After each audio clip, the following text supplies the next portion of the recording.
So firstly, very very congratulations on your new show. Thank you so much. Very remarkable start. क्या कुछ कहना है? कैसी तैयारी है? कैसे दिमाग में कैसे है कि ऐसा कुछ करना है? भाई कुछ चीज़ें ना आप बहुत दिल से बनाते हो, तो मुझे लगता है कि शो में मेरी सोल इन्वॉल्व है एंड मैं बहुत टाइम से प्लान कर रहा हूँ। बीच में जब वो इंसिडेंट भी हो गया, उसके बाद फैमिली ब्रेक पे चला गया था, बट वही बोलते हैं ना कि जब आप दिल से कुछ सोच लेते हो बनाने का, तो मैं एक मुझे लगता है कि ये मेरा एक दिल है इस चीज़ में इन्वॉल्व। और मैं जेन्यूनली चाहता हूँ कि ये शो और ये जो भी चीज़ें हम लोग क्रिएट कर रहे हैं, पीपल शुड वॉच दिस, क्योंकि सच जो आपको कहीं नहीं मिलेगा वो यहाँ पे ज़रूर मिलेगा गाइस। तो सच की बात हो रही है सचिन, और जैसे कि अभी हमने कॉन्फ्रेंस में सुना कि द सचिन शो आ रहा है, तो जो लोग भी आपकी क्रिएटिव टाइम को जरूर वेट करते होंगे, बट जब अपनी फैमिली के सामने रखा, फ्रेंड के सामने रखा, तो उनके ओपिनियन कैसे आए, उनका रिएक्शन क्या यार है? मैंने सच बताऊँ ना कि मैं ना काम बहुत प्राइवेटली करता हूँ लाइफ में। तो अभी जितने लोग यहाँ पर हैं उसके अलावा किसी को नहीं पता है शो बाहर आने वाला है। अब सब लोगों को सरप्राइज मिलेगा तो मज़ा आएगा ना यार। बात करूँ तो सच की बात करता हूँ तो सच ऐसी एक शब्द है जिसको बहुत कम लोग उसको सह पाते हैं, लेकिन आपने कैसे करीब बनाया कि यार सच को सच सुनाने से सबको फैले कि भाई सच तो यही है। कहीं ना कहीं पे ना हम लोग अपनी लाइफ में हर एक दिन जो प्रॉब्लम फेस करते हैं ना वो सच होता है। जैसे मान लो आपको पता है कि आज आप ऐसी सिचुएशन में हो कि आप वो डील ही नहीं कर पा रहे हो, कहीं ना कहीं पे वो भी तो ब्रूटल पार्ट है ना लाइफ का। तो जो चीज़ें हम लोग शेयर नहीं कर पाते हैं, जो चीज़ें हम लोग बोल नहीं पाते हैं, ये एक ऐसा शो है जहाँ पे आकर अपनी जो चीज़ें आपके दिल में है, नॉट ओनली द ट्रूथ, कि सिर्फ सच नहीं है, बहुत सारी ऐसी भी चीज़ें हैं जो आपको डेफिनेटली शो में देखने में बहुत मज़ा आने वाला है। बहुत फन सेगमेंट्स हैं, डांस है एंड देन मीडिया एनकाउंटर है, जो मुझे लगता है कि सबसे इंटरेस्टिंग पार्ट है। So overall this season is full packed with lot of entertainment, controversies और बहुत सारा सच है। मेरा कि पहले एपिसोड में सच सच है स्पॉटलाइट की, तो कहीं ना कहीं ये इस बात को देखते हैं कि आप लोग रहने वाले हैं वीडियो में लोग, पर इसके बाद जो एपिसोड आ रहे हैं उनमें क्या कुछ नया होने वाला है या फिर कौन कैसे रहने वाले हैं? देखो मैं ना एक चीज़ पे बहुत बिलीव रखता हूँ, एक्सपेक्टेशन तोड़ने पे। लोग जो सोचेंगे वो कभी नहीं करूँगा, बट उनकी एक्सपेक्टेशन से बियॉन्ड ज़रूर करूँगा फॉर श्योर। ये मेरा ट्राई रहेगा।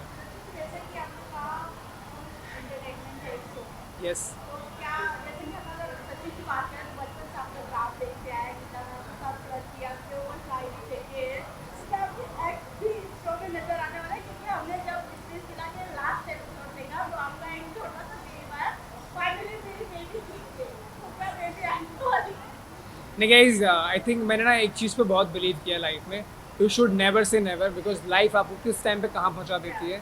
तो मैं पॉजिटिवली चीज़ों को इस बारे में सोचता हूँ, मैं पॉजिटिवली चीज़ों के बारे में सोचता हूँ, और मुझे लगता है कि you should never say never, you never know कब क्या हो जाए। एक्स भी कभी फ्रेंड बन सकते हैं सचिन यार के? बन सकते हैं, अगर अच्छी अंडरस्टैंडिंग हो तो बन सकते हैं, आई फील। जी हाँ, तो आपको बहुत सारी विशेष शो को लेकर thank you so much and यार। राधिका रविंद्र सर को बताओ कि कहाँ देखने वाले हैं इस शो को लोग, कैसे देखने वाले हैं? गाइज ये शो आ रहा है मेरे यूट्यूब चैनल पर, it's called Sachin Sharma official. और ये मेरा पहला एक बहुत बड़ा एक्सपेरिमेंट है जिसपे हम लोगों ने इतने बड़े प्रोडक्शन पे चीज़ें सॉर्ट आउट कर रहे हैं हम लोग इंडिपेंडेंटली। आई थिंक मुझे लगता है कि आपको ना लाइफ में आगे बढ़ने के लिए किसी का मोहताज होने की ज़रूरत नहीं है, आपको खुद का साथ देना चाहिए। You should find opportunities for your self, you should see your surroundings कि आप अपने दायरे में रहकर क्या कर सकते हो। तो मैं वो एक्सपेरिमेंट्स पे बहुत बिलीव करता हूँ और मज़ा आ रहा है ये करने में, I think. Thank you so much Ashwin भाई, thank you so much, I hope thank आपका शो एकदम हिट कर जाए, you, love you bro, love you, बढ़िया करें आप। Thank you guys. Good to see you. मैं आप सभी से जाना चाहूँगा सबसे पहले सचिन जी ने जो नया हाल के हिस्सा में उन्होंने कहा, क्या शुभकामनाएं देना चाहिए और कैसा रहा आज आपको वहाँ पर? हमारा आशीर्वाद सचिन के साथ है। हम चाहते हैं ये बहुत व्यूज लाए और बहुत पैसा कमाए, एक घर मकान बनाए, एक बीवी शादी बनाए, करे। शादी करे, बच्चे बच्चे करे, बच्चे हो कितनी इसलिए। बार शादी करे वो सचिन डिसाइड करेगा। ये बेचारा खुद अभी बच्चा है, क्यों बच्चे और करेगा बाहर अपनी life? पॉडकास्ट देना बंद करें। क्या करना सिर्फ होता है? श्रेया को पॉडकास्ट देना है। बंद करें। नहीं, आज बहुत ज्यादा मजा आया, बहुत पॉजिटिव एनवायरनमेंट था आफ्टर स्पिट्स, मतलब स्पिट्स वाले लोगों के साथ, तो it's very good. I think Sachin बहुत वर्सेटाइल कंटेस्टेंट है, बहुत चीज़ें ट्राई करता रहता है, एंड आई थिंक बहुत बहुत अच्छा लगता है। It's very inspiring to see someone doing good, very good, All the best, मुझे- सचिन यार। All the best. हाँ, And also would like to know about one technical insight, as you all are a content creator in today's influencer market, and the thing जिस तरीके से Trying. आप deal करते हो चीज़ों के लिए, प्रमोट करने के लिए, चाहे वो कम्युनिटी हो या फिर कोई ब्रांड हो, चाहे वो कोई कॉज हो, you all have something very creative to promote. As per content wise, how do अलग कर सकता है and what insightful it can as you अभी हम चलाएंगे लोगों दिग्विजय आ नहीं गया है काफी इंसाइट्स आज भी दिए हैं हम सब लोगों ने, तो हाँ मजा आएगा और भी लोग बुलाएगा, लोगों के बारे में पता लगेगा, जो रियलिटी शोज पर लोग फेक करते हैं रियल चीजें पता लगेंगी मे बी यहाँ पर। हाँ आई थिंक मुझे ऐसे लगता है कि पर्सपेक्टिव सिर्फ ये नहीं है कि किसी की पर्सनल लाइफ की धज्जियां उड़ानी है और सच वो सामने लेकर आना है, वो तो एक है ही। क्या But to cover up- apart from that the idea is to have fun chit chat fun dance जो भी हम लोग कर सकते हैं ना एक शो को बनाने के लिए।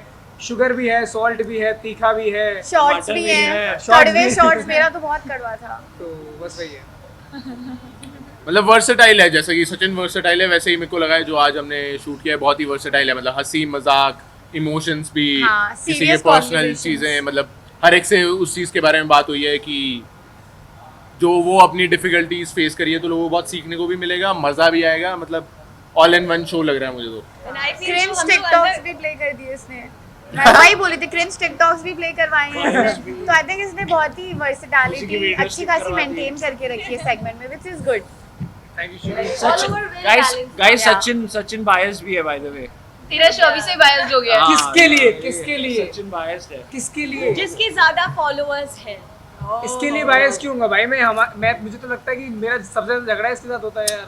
झगड़े की तो बात ही नहीं कर रहे। ऐसा आप क्या करते हैं? आपका मुझे झगड़ा? क्या कैसे लगा कि मैं इसके लिए बोल रहा हूँ? ये नहीं बट तुमने इशारा किया ना ऐसे नहीं, उंगलियों उंगली से। नहीं, हमने ऐसे- किया। आमिद को उंगली करने का शौक है। तुझे अभी तक याद है? अरे यार ये शो पे करो। इसमें कोई विनर होना है क्या इस शो में? नहीं, ये तो नहीं, मुझे winner पता कोई नहीं, तो नहीं फिर बायस कैसे हो जो सकते हैं? इंसान फिनाले नहीं जीता उसको विनर क्यों बताएंगे फिर हम? चलो गाइस आगे बढ़ते हैं। दिल जीता है भाई। शोधा सच एक स्पॉटलाइट है, तो आज के दौर में कितना मुश्किल हो जाता है प्लेटफॉर्म पे सच बोलना, क्योंकि हर प्लेटफॉर्म राइट होता है सर्विस की रखने के लिए। तो आपको क्या लगता है कि यार ऐसे प्लेटफॉर्म और भी होने चाहिए? कितना अच्छा इनिशिएटिव है ये सच दुनिया को दिखाने के लिए, अपने अंदर की चीजें लोगों को बताने के लिए। आपने बोला सच कितना मुश्किल है दिखाना है बताना, भाई बिल्कुल मुश्किल नहीं है भाई। बहुत आसान। सबसे आसान चीज है सच। अगर आप सच्चे हो, अगर आप के मन में कुछ खोट भी है या कुछ भी, अगर आप सच बोल रहे हो ना तो आपको उसके लिए 10 झूठ नहीं बोलने पड़ेंगे, उसके पीछे अपना दिमाग नहीं घुमाना पड़ेगा कि इस झूठ को मैं कैसे कवर करूं। अगर आप स्टार्टिंग से सच्चे इंसान हो तो वो चीजें अच्छी तरीके से चलती हैं। तो सच बोला करना यार। अबे तू सीख भाई। नहीं आई थिंक मुझे ऐसा लगता है कि कई बार सिचुएशंस की वजह से और लोगों की वजह से हम लोग चीज़ें सोचते हैं कि यार हम लोग शायद उतना ठोस जवाब ना दे, लोग जज कर लेंगे, वैसा कर लेंगे। मुझे लगता है जैसे तुमने मुझे पूछा कि चीट किया है, मैं अपने आप को सेफ भी प्ले कर सकता था, पर भाई मुझे लगता है कि मेरे से गलती हुई तो मैं एक्सेप्ट करने में क्या जा रहा हूँ इस चीज़ को। वो भी तो मेरा एक साइड ही है ना। अगर मैं उस चीज़ को एक्सेप्ट कर रहा हूँ तो मुझे दुनिया से नहीं फर्क पड़ता उस चीज़ के लिए। तो खुद से ऑनेस्ट रहना, खुद से सच्चे रहना बहुत ज़रूरी है। बट बहुत गट्स चाहिए ऐसा कि एक्सेप्ट करने का। होना चाहिए भाई guts। It takes a lot of guts to be a real person only because altogether. It's a show end of the day कि लोगों का क्या नरेटिव है, क्या पर्सपेक्टिव है सारी चीज़ों को लेकर, वो बहुत इंपॉर्टेंट है और सारे सच बाहर निकलने ज़रूरी है। नहीं निकला बात है। शेर पर नहीं तो शॉट अंदर जाएगा। सही बात है। शॉट कैसे अंदर जाए? ये डबल मीनिंग बातें करना छोड़ दो हमें भाई। शॉट अंदर ही तो गया और कहाँ गया? अबे सचिन, ये तूने सोचा डबल मीनिंग, बाकी किसी ने नहीं बाकी सोचा सब यहाँ हंस पे। रहे थे ना यार, मुस्कुरा रहे हम थे। तो ऐसे हंसते ही हमेशा तो खुश यार। रहते हैं भाई। हाँ भाई देखो सारे मैंने भी शॉट ही ब्राइट सोचा था। आप लोगों से कहना चाहूँगा, आपकी तरफ अभी रियलिटी शो में कंटेस्टेंट जा रहे हैं वो कितने रियल है और कितने डिजर्विंग। कोई भी रियलिटी शो अगर आप लगाकर देखते हैं, आपको लगता है कि रियलिटी शो में रियल कंटेस्टेंट जा रहे हैं और वो उस शो के लिए डिजर्विंग है? सी रियलिटी शो में जाना अलग चीज़ है, रियलिटी शो में प्यार मिलना अलग चीज़ है। आई थिंक प्यार सबसे ज़्यादा उन्हीं को मिलता है जो लोग बहुत रियल होते हैं शो में। ऑडियंस बहुत स्मार्ट है इन दी एंड, उन्हें हाँ। दिख जाता है कि भाई कौन एक्टिंग कर रहा है या कौन रियल नहीं है, कौन फेक है। क्योंकि अगर इतने अच्छे एक्टर्स होते तो भाई फिर कोई मूवी स्टार वगैरह होते बड़े एक्टिंग कर रहे हो। और फिर एक्टिंग करते ना, फिर रियलिटी शो नहीं करते। एंड एज सीखा समवन, मैंने। क्योंकि मेरा तो फर्स्ट शो था ये, I was very raw for the show. मेरे को यही चीज़ फ्लिप्स करके समझ आई कि भाई शो में कुछ भी कर लो, जो लोग सच्चे होते हैं ना उन्हीं को बहुत प्यार मिलता है, उन्हीं को ऑडियंस और देखना चाहती है, which is the best. I think Indian audience is amazing. कई बार क्या होता है ना कि हम अपने गलत वाले साइड को ना ऐसे हाइड कर रहे होते हैं कि भाई ये चीज़ मैं छुपा लूँ तो शायद मैं महान बन जाऊँगा। मुझे लगता है कि यार जो है उसको बस दिखा दो यार। आई थिंक लोग एक्सेप्ट करें या ना करें, खुद को तुम एक्सेप्ट तो करो पहले। आई थिंक वो बहुत इंपॉर्टेंट है। बट आई ऑल्सो फील थोड़ा सा दिखाओ वाली चीज़ अलग होती है, but you also have to be morally right when you are in a, मतलब नॉट, आई कांट से कि हमेशा हर किसी के लिए पॉसिबल नहीं होता, बट इन्फ्लुएंस बहुत बड़ी रिस्पॉन्सिबिलिटी है रियलिटी शो कंटेस्टेंट्स के ऊपर। You always have to know कि you are influencing certain crowd and also backlash भी बहुत होता है ना. फॉर एग्जाम्पल कोई भी ओपिनियन है आपका, ठीक है, 50% ऑफ द ऑडियंस आपको सपोर्ट करेगी, 50% आपको सपोर्ट नहीं करेगी. शायद वो अग्री नहीं करती है, शायद वो आपके सर्कमस्टेंस से गुजरी नहीं है, तो वो नहीं समझ पाती. तो वो भी बहुत ट्रिगरिंग होता है हमारे लिए कि इतना बैकलैश हैंडल करना. सुबह सुबह उठ के आप देख रहे हो कि इतने नेगेटिव कमेंट्स है आपके एक स्टेटमेंट पे जो आप मीन भी नहीं करते थे. तो मुझे लगता है एज इन्फ्लुएंसर्स हम लोग पे बहुत ज़्यादा रिस्पॉन्सिबिलिटी है. और जैसे आपने पूछा कि डिजर्विंग कौन कौन, मतलब बहुत से शो हैं जहाँ पर बहुत अनडिजर्विंग लोग भी जा रहे हैं और वो गलत एग्जाम्पल सेट कर रहे हैं ऑडियंस के लिए. क्योंकि आज अगर मैं भी कोई शो देख रही हूँ, कोई मूवी देख रही हूँ, तो कहीं ना कहीं मेरी पर्सनैलिटी पे कुछ उठाऊंगी वहाँ से. जैसे करीना कपूर की हमने मूवी देखी थी जिसमें वो पूग बनी थी, तो मैंने उनके कैरेक्टर से बहुत सारी चीज़ें सीखी और अपने अंदर अपनाई. गीत वाला कैरेक्टर है, तो मुझे ऐसा लगता है कि अगर आपके पास इतना बड़ा प्लेटफॉर्म है और आप ऐसे लोगों को मौका दे रहे हो जो डिजर्व नहीं करते और गलत चीज़ें प्रमोट कर रहे हैं, तो you are wasting a spot. आप एक डिजर्विंग बंदे के लिए वो चांस छीन रहे हो, व्हिच इज नॉट राइट. जब डिजर्विंग की बात आती है तो एक नैरेटिव सेट है और ये नैरेटिव लेके बनता जा रहा है. पहले सेट नहीं था कि शो बायस्ड होते, मैनिपुलेटिव होते हैं. तो मैंने कहा ये चीज़ कितना इफेक्ट करती है आने वाली चीज़ होती है और शोज पर. आप पर्सनल आपकी लाइफ मैं बताता हूँ इस पे ना, मतलब अभी बहुत हमारे सीजन में बहुत बायसनेस की बात होगी. पहले शायद इतनी नहीं हुई है तुम्हारे टाइम में, मतलब इस बार मैंने बहुत ज़्यादा सुना है. मैं तो क्लोजली फॉलो भी करता हूँ. तो जो नए कंटेस्टेंट्स आएंगे ना, उनके माइंड में अगर बाय चांस किसी को फेवर हो रहा होगा या कुछ हो रहा होगा ना, कुछ अच्छा कर रहे होंगे शो वाले उसके लिए, तो उसे वो डिमोटिवेटेड फील करेगा कि यार ये इसकी तरफ बायस्ड है. तो वो उसने अपने सबकॉन्शियस में ही फीड कर लिया कि भाई ये तो इनकी तरफ बायस है, इनके लिए ही अच्छा करेंगे. तो वो अपने लिए कभी कुछ अच्छा कर ही नहीं पाएगा क्योंकि वो नेगेटिव सोच रहा है. तो मेरे हिसाब से बायसनेस वाली चीज़ तो दिमाग से फेंक के साइड में मारनी चाहिए अगर आप जा रहे हो या कर रहे हो, और अगर आप एज अ ऑडियंस भी देख रहे हो. सचिन मेरा सवाल है, जैसे कि आप दोनों तीनों ने शोज ऑलरेडी किए हुए हैं, तो कहीं ना कहीं गॉडफादर की जरूरत पड़ती है शो के अंदर, क्योंकि जहाँ जजेस रहते हैं कितने लोग बटरिंग यार मैं घर में प्रेजेंट होते हैं हर एक फंक्शन में, राइट. बहुत ऐसे लोग इसी शो से हमें देखने को मिले. तो इस पे आप तीनों का क्या टेक है, क्या रहने चाहिए? गॉडफादर शो में घुसने के लिए गॉड की जरूरत या आगे बढ़ने के लिए. फादर हटा दो, सिर्फ मैं एक गॉड बात बोल बोलूं. रहा है. हाँ. अपने पे भरोसा रखो और ऊपर वाले पे भरोसा रखो, सब सही होगा. यार अगर गॉड फादर चाहिए होते तो हमको, जब हम बचपन में भी कर रहे थे तब तो कोई गॉड फादर नहीं था. हम लोग तब भी तो कर रहे थे ना मेहनत से. गॉड नहीं थे, फादर थे. तो आई थिंक गॉड फादर नहीं चाहिए. आपका खुद का हार्डवर्क और सेल्फ बिलीव इतना बड़ा होना चाहिए कि आपको किसी गॉड फादर की जरूरत ना पड़े. आप खुद गॉड फादर हो शो के लिए. और लोग आपको ना एडवाइस दे सकते हैं. आज मैंने कुछ सीखा है अपनी गलतियों से. जैसे मैंने रियलिटी शो किया था, मैं बहुत बच्ची थी उस टाइम, मेरे से नहीं हुआ. कौन सा? ठीक है, अच्छा, रोडीज. हम हाँ. सेम नहीं थे. अच्छा गलतियाँ कर दी क्या? It's okay. हाँ, तो मैंने आई एग्री कि मैंने अच्छा नहीं किया क्योंकि मुझे नहीं समझ था कि मैंने आज तक रोडीज देखा भी नहीं था. तो आप किसी को अपनी गलतियों से सीख के एडवाइस कर सकते हो, बट इसका मतलब ये नहीं कि उसके अंदर वो चीज़ें आ जाएंगी. अगर मेरे अंदर कोई क्वालिटी है, मैं उसको पास ऑन नहीं कर सकती.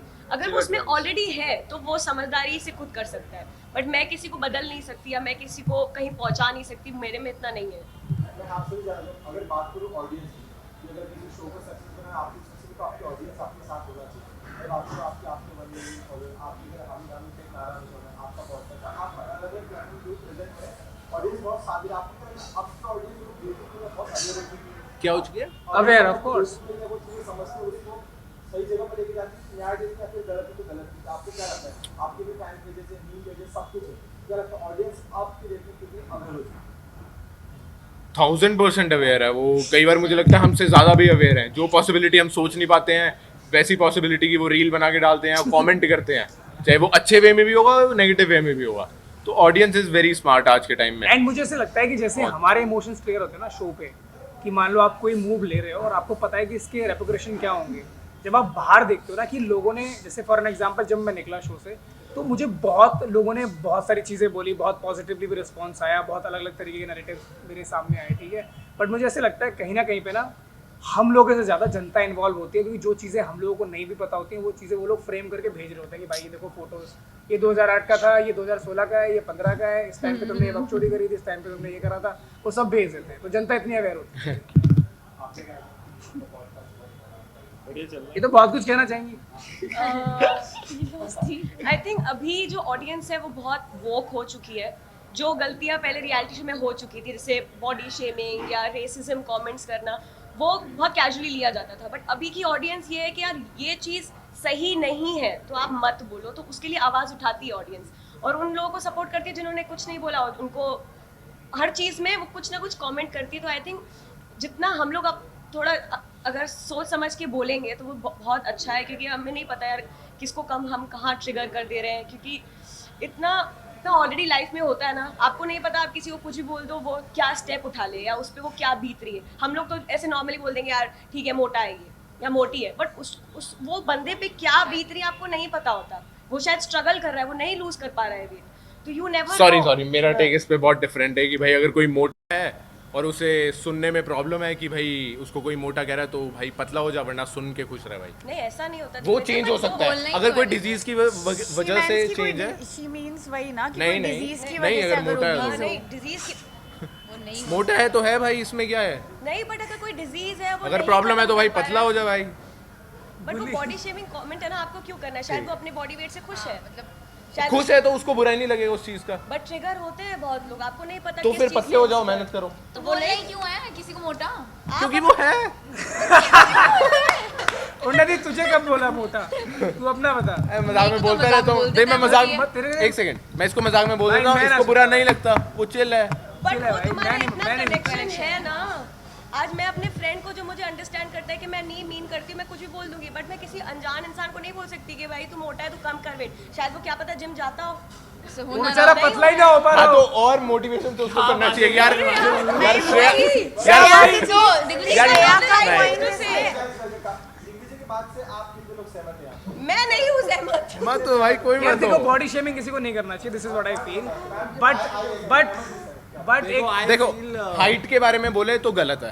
हाइट और body इंसान के बारे में अपनी बोले चेंज सही नहीं है। कर सकता। बॉडी के बारे अगर में इंसान बोले- मोटा है और वो कोई डिजीज से नहीं गुजर रहा तो भाई पतले हो जा भाई, अगर तुझे प्रॉब्लम है मोटा सुनने से। अब तेरे को हाइट के बारे में बोले गलत है, तू अपनी हाइट नहीं बढ़ा सकता। कोई अलग सर्जरी करे तो अलग बात पर्सनल है। हो रहा है तू। सिंपल पर्सनल यार। हो रहा है। But some Black people lives are matter. Happy the way they are. हाँ इफ दे आर हैप्पी तो उनको वो चीज ट्रिगर नहीं करेगी कि ठीक है हाँ मोटा हूँ sometimes- नहीं। बट वो ये बोल रही है कि फिर बोलना ही नहीं चाहिए ना, क्यों बोलना बोलना है? ही क्यों है? अभी थोड़ी थोड़ी देर बोलो भाई, मोटे को अरे मोटा बोलो, sometimes पतले ऐसे को क्या पतला होता था बोलो। जैसे मैं सड़क पे चलते हुए जब मैं कॉलेज में थी ना, उससे काम रखो, I किसी have- को मत एडवाइस दो। I have face this a lot. जब मैं कॉलेज में थी ना तो लोग एकदम ऐसे malnutrition बोलते थे, but that time I was going, my entire family was going through something for big 4-5 years. So people used to not understand that there's so much of stress involved जिसकी वजह से ये आ रहा है। वो लोग बोल के निकल जाते थे और मेरे को उस वजह से बहुत ही अंडर कॉन्फिडेंट फील होने लग गया था। So I think that is what Shreya is telling कि if you don't know, if that person is very close to, जैसे उसने बोला क्लोज है तो फिर बोलो, but when you don't know the background story, don't try to give your opinion. But honest होने के चक्कर में आप किसी को कुछ भी थोड़ी बोलोगे यार। मुझे लगता है चलो ठीक है उसको जिम जाने की जरूरत है, उसको वेट लूज करने की जरूरत है, बट मैं उसको क्यों बोलूं? वो अपने आप को हर रोज मिरर में देख रहा है कि नहीं देख रहा है, उसको उसका अच्छा चाहते हो और बोलो दो तो नारी ठीक पड़ है। गई भारी। But मत ही बोलो किसी को कुछ। देखो बात ऐसी है भाई गाली- आउट ऑफ द वे जाके तो कोई नहीं बोलता देखो है। भाई बात ऐसी है, घर जैसी है। अभी सुनो इसका कंक्लूजन क्या है? किसी को बॉडी शेम मत करो, खत्म। नहीं, मुझे लगता है कि ये नॉर्मल बात है कि भाई तू मोटा हो गया है तो पतला हो गया, ये नॉर्मल बात है। बट जस्ट कि लोग ज़्यादा ही मतलब ये टॉपिक को स्ट्रेच कर दिया है कि मोटा बोले वो बॉडी शेमिंग हो गया, पतला बोले बॉडी शेमिंग। नॉर्मल बात है भाई, ये नॉर्मल होता है रे। पतला मोटा कभी-कभी लोगों कोई को बात लग थोड़ा जाता इंसान है। तो है in the end। We are one. सबको Thank you.